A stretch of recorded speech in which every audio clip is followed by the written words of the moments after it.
Exum, and today is February 15th, 2004. We are in Lawton, Oklahoma, and we are interviewing Harold Gene Exum Sr. for his experiences during the Vietnam conflict. How old are you now? I am 61 years old. And how old were you during the Vietnam conflict? Well, the first time I was 24 years old, and that was the first time. Second time I was 27, I guess. Were you married or involved with anybody at this time? The first time I had just divorced. The second time I was married. And to who was that? Do what? Who were you married with the second time? Polly. Okay.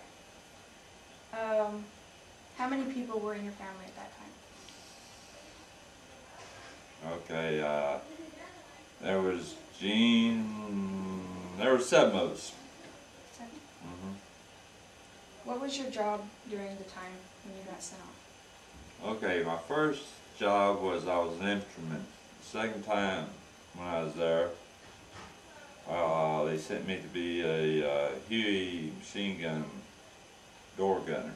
What exactly is that? What we did, we fly helicopters, and we sat there at the door with machine guns, and when they came in for landings and things, we'd fire to keep the enemy down while the troops unloaded from the helicopter. Okay. Okay, now can you describe your first either good or bad memory of Vietnam? Well, there's a lot of good memories, and there's a lot of bad memories. The bad memories is the men that he lost, which were most of them my buddies. And then the good things you remember is the times that you had with them when they was living. Okay. Does that make sense? Yes. Can you describe a memorable experience? A memorable experience.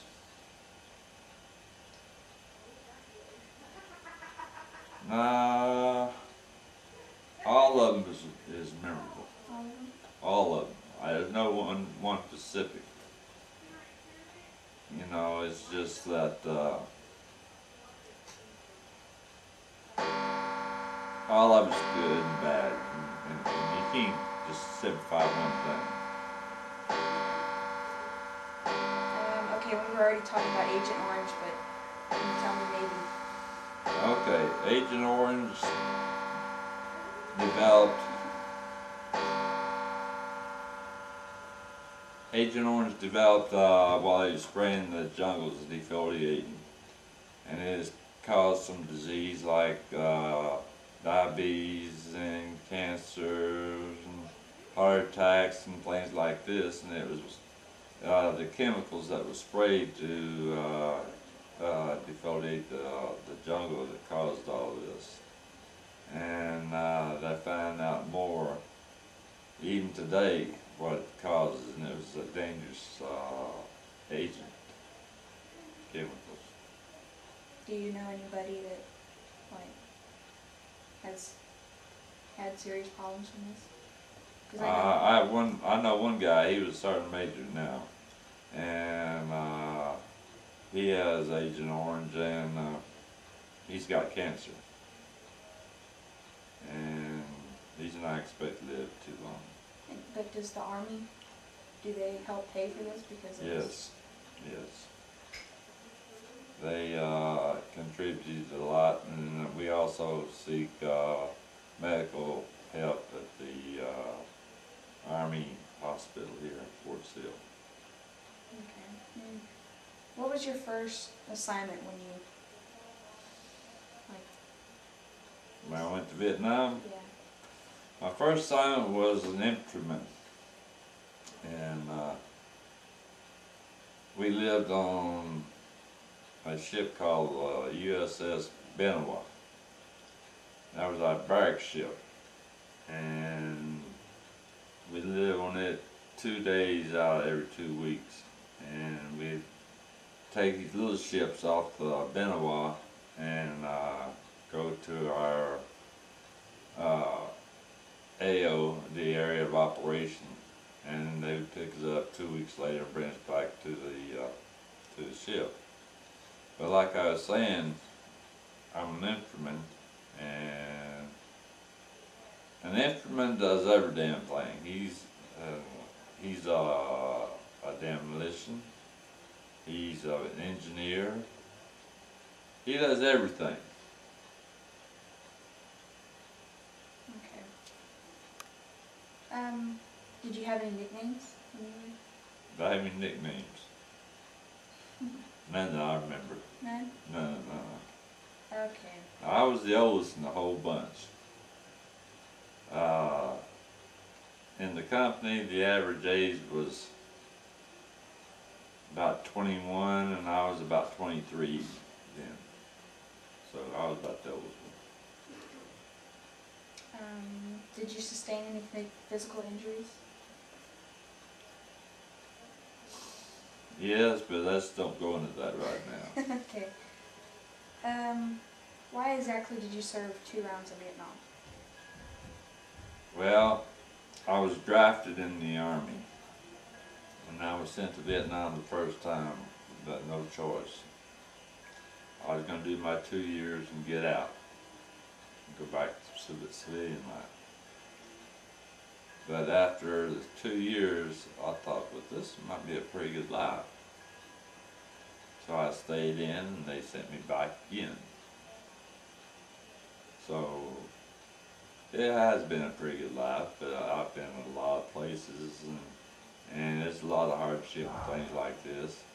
And when I went back to Vietnam the second time, my family stayed at Fort Campbell, Kentucky, which is a waiting wives post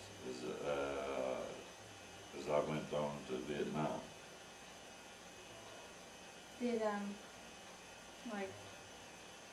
Did you ever write any letters back home?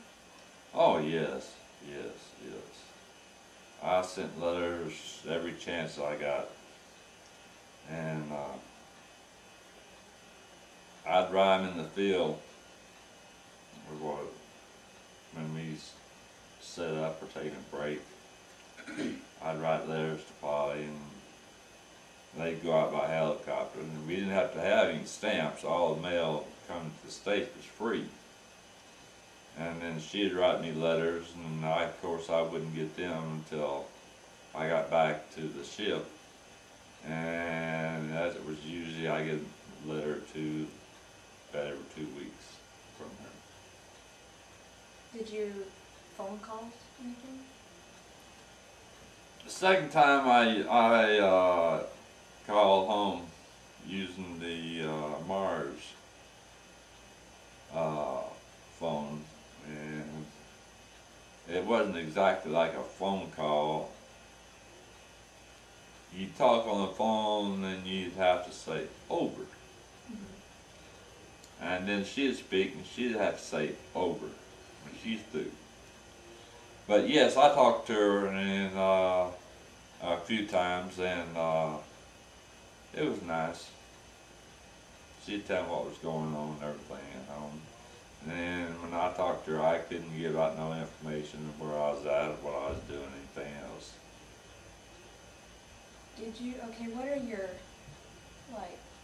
What are your reactions to what's going on now in the world of Iraq and I think, as far as Iraq goes, we had to go out and do this thing. I miss the Army now since I retired. I wish I had gone over to Iraq with them. I guess every retired military wish that themselves. But to make this country better, we have to get rid of the dictators and the people who tries to rule other people unconstitutionally. if you had like a second chance, would you go back into the Army? If I had a second chance, yes. Yes, I'd go back in a hurry. No matter how old? Never really. Okay. So you said you would go back in the Army, and it doesn't matter how old? I'd go back in the Army no matter how old I was. If I had a second chance. Okay. Is there anything that I didn't ask that maybe you want to share? Or? Well, back then there was a lot of patriotism. And living near an army post like Fort Sill, you still see it, but it's not as much as it was back in the Vietnam days. And I'm glad that the people who's coming back from Iraq now are getting a welcome home attitude from the people, from the civilians. Because when we came back from Vietnam, we didn't have nobody welcome us home, and we was known as baby killers. Why is that? Well,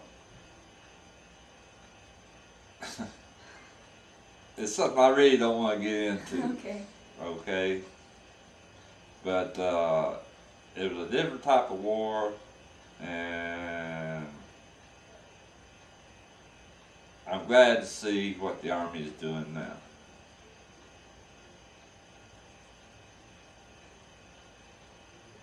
Okay. Good. We through? Good. All right. Okay, now you want to tell me a little bit about your second tour? Okay, my second tour was in 1970, and I was up in the highlands there, near the DMZ, and I went over as a scout then. I wasn't no infantryman, I was a scout. I was 11 Delta.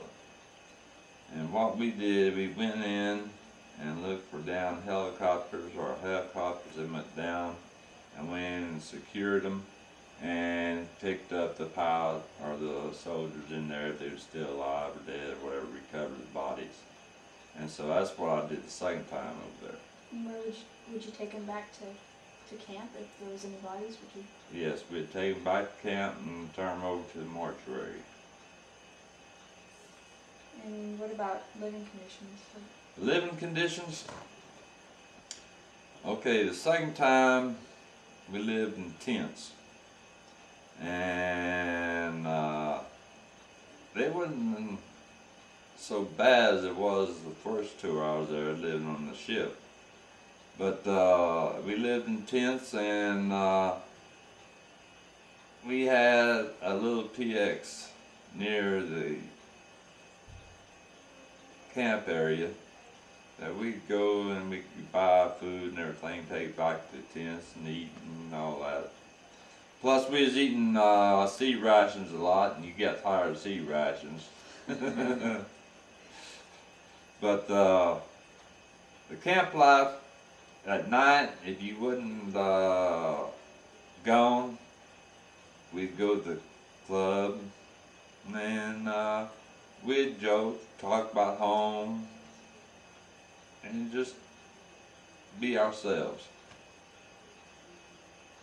What about, since it was like really wet and marshy where you guys were stationed, did that cause anything later on? Like. Okay. Well, it caused Agent Orange. That's from the first time I was over there.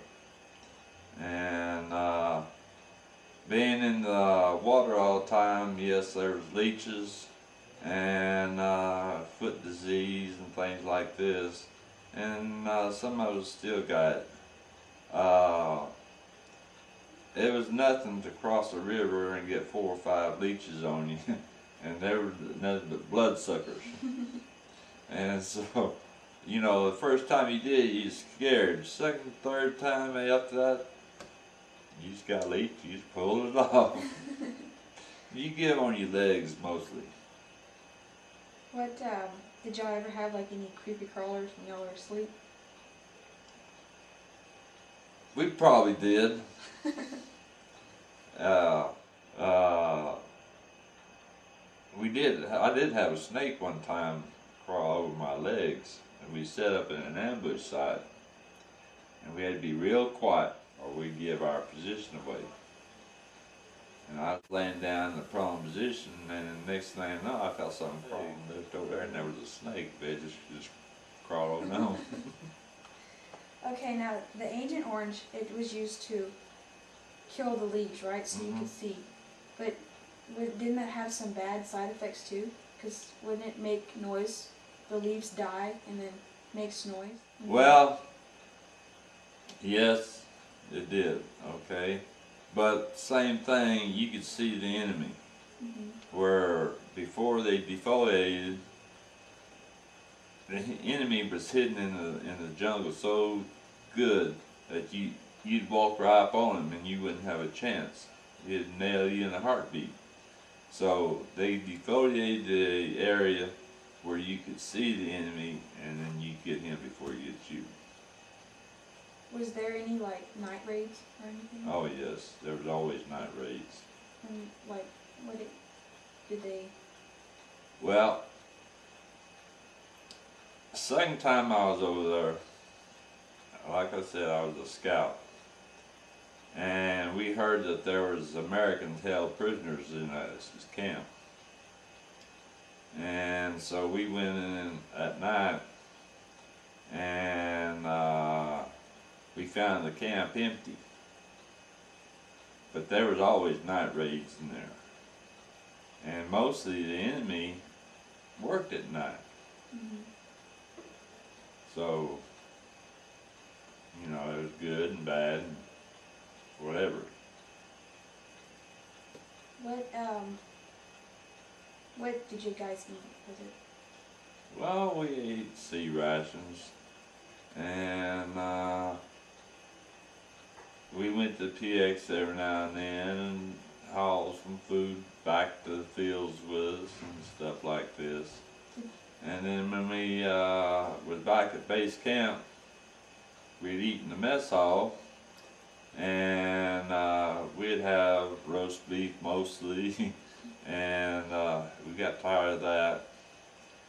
And we had fresh milk and stuff like that. Now I remember coming home the second time, and I was craving milk. I drank so much milk, I got sick on it. But milk was something that was scarce over there. Did you ever like kill anything out of the wild? No. No. No. Would you if you had to? Well, I'll take that back. I'll take it back. We got some peacocks one time. We had set up in a night ambush. And the ambush was initiated. And we thought we had some enemies. We went out there and there was 3 peacocks. So we gathered them up, and we took the feathers off of them and cooked them right there in the field. And added them to our seed rations just to get a different taste. But that's the only thing. What'd you do with the feathers? We just left them there. Oh, I kept one.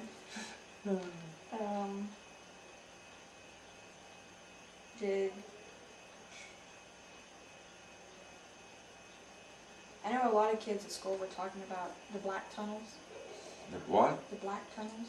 Black tunnels. Or dark tunnels, something like that. Okay, there were tunnels over there that the VC hid in.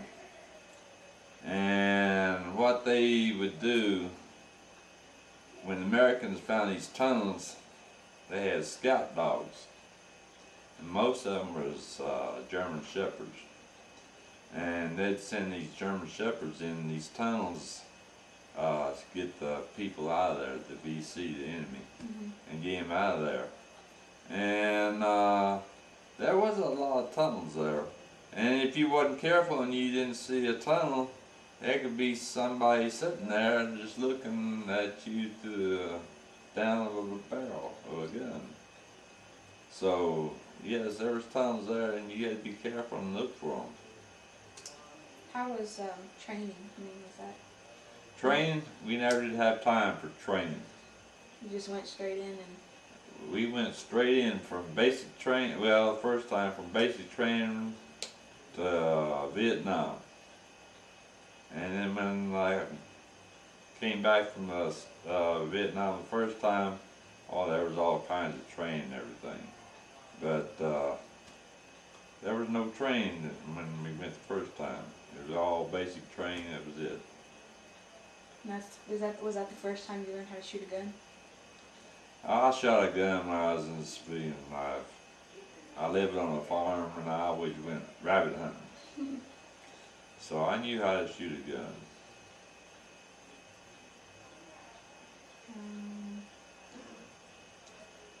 Is there anything else that No, I guess that's it. I can't think of anything else unless you want to ask any more questions. Okay, you said that the big ship, you talked about the big ship. Mm-hmm. And what was Well, that? okay, the first time we went, let me back up. I took basic training at Fort Riley, Kansas in the 9th Infantry Division, Charlie Company. And as soon as we finished basic training, we went home on leave.